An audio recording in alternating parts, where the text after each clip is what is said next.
Yo Tsamagon, seperti biasa bagaimana kabar kalian di minggu ini? Semoga semuanya baik-baik saja ya. Oda Sensei kembali memainkan emosi para pembacanya dengan menghadirkan chapter kali ini yang menjadi kunci penting dalam menghubungkan masa lalu dari Rocks the Sebek, bangsa Elbaf, dan agenda tersembunyi dari Im Sama. Ada banyak hal yang sebelumnya hanya menjadi teori dan kini mulai mengarah ke konfirmasi. Dan apakah Sebek ini benar-benar masih hidup? Apakah Elbaf menyimpan senjata kuno? Dan yang paling gila, apakah Im Sama ini sebenarnya pernah kalah dalam sejarah dunia sebelum era bajak laut ini dimulai? Yup, dalam video ini kita akan full ngebahas tentang spoiler lengkap One Piece chapter 1155. Siapkan kopi dan cemilannya. Jika sudah, terima kasih banyak dan bersiaplah nakama. Tarik jangkar dan mari kita berlayar.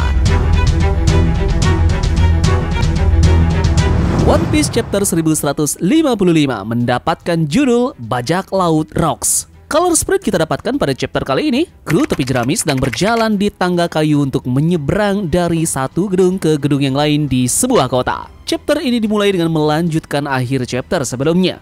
Loki di sini berkata pada Rocks bahwa mereka ada di Elbaf, tetapi Loki bilang ayahnya sedang melakukan ekspedisi. Loki sangat terkejut karena itulah pertama kalinya dia melihat orang-orang kecil. Rocks di sini pun menanyakan kepada Loki namanya. Lalu Rocks meminta Loki pulang untuk memanggil ayahnya karena ia harus mengobati luka Loki.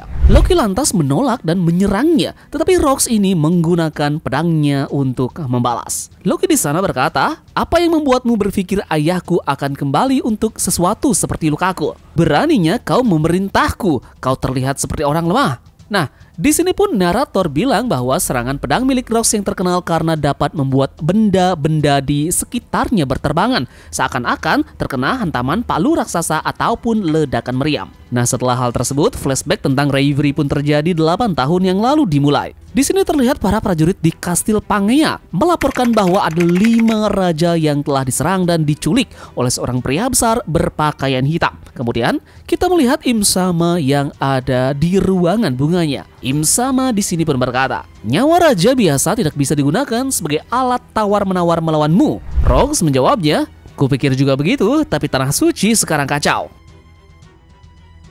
Nah, dan kita pun tiba-tiba melihat Rocks yang duduk di tanah di dekat dari Im Sama. Ia memegang pistol di tangannya. Kita juga melihat seorang pelayan wanita berlutut di samping dari Im Sama yang tampak seperti Gunko. Di sini Gunko pun mengenakan sesuatu yang mirip jubah biarawati dengan topeng di mulutnya. Im Sama terlihat menatap Rocks dengan sangat marah, sementara Rocks mengancam Im Sama. Narator di sini berkata bahwa tidak seperti sebelumnya dan untuk pertama kalinya seseorang berhasil masuk ke bagian terdalam dari tanah suci, yakni di dalam ruangan bunga. Pria tersebut mengungkapkan dirinya sebagai pengagum Davy Jones. Dan hanya itu yang dilakukannya. Dia tahu apa yang tidak bisa dilakukannya. Namun dia meninggalkan beberapa kata di sini.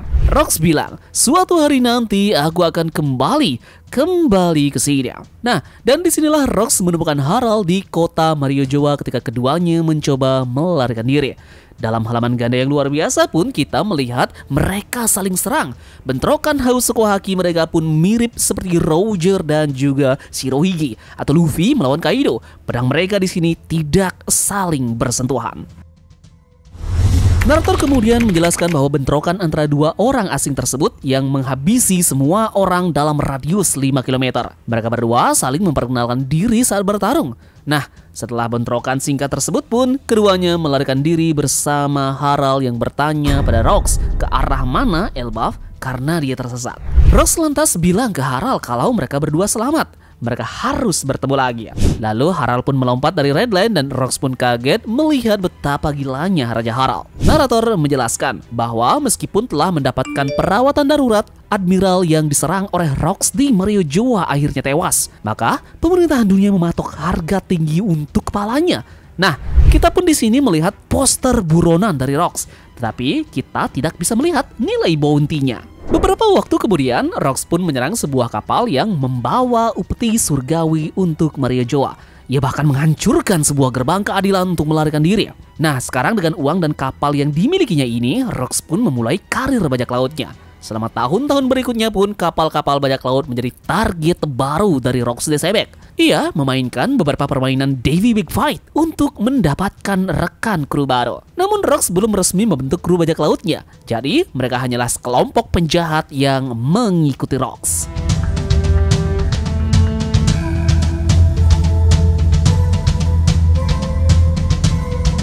Lanjut, kita kembali ke masa sekarang, kilas balik 48 tahun yang lalu. Di halaman ganda yang luar biasa lainnya, kita pun melihat Rox dan 6 krunya sedang makan di Kastil Aurus bersama dengan Harald dan juga Loki. Loki di sini terbaring di tempat tidur dengan perban di sekujur tubuhnya. Harald segera kembali dari ekspedisi ketika mendengar Loki ini terluka.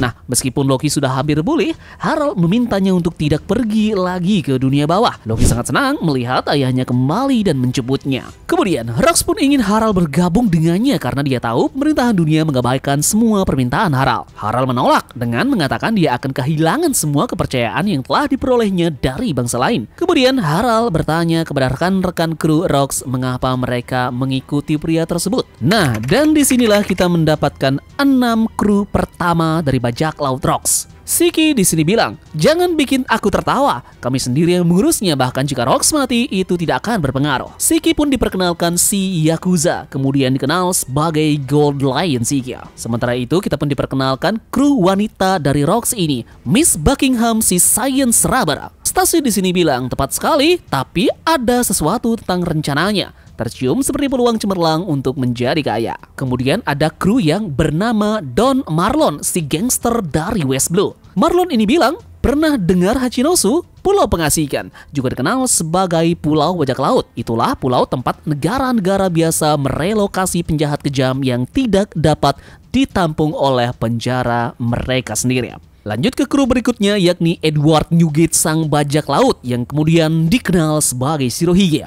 Shirohige di sini berkata, seharusnya itu adalah pulau tak berpenghuni, tanpa makanan, tempat kau hanya menunggu kematian yang pasti. Lanjut ke kru berikutnya, yakni bernama Wangzi alias Ochoku, sang pirate guru, calon laksamana pulau bajak laut. Wangzi di sini berkomentar, tetapi dalam beberapa tahun terakhir, para penjahat itu bertahan hidup dan membentuk organisasi mereka sendiri. Dan kru terakhir dari Rox yakni Ganzui si penyelundup. Ganzui di sini bilang, ada urat emas di bawah pulau tersebut. Beberapa organisasi bawah tanah mengetahui hal tersebut dan membantu para penjahat menjadi kaya raya.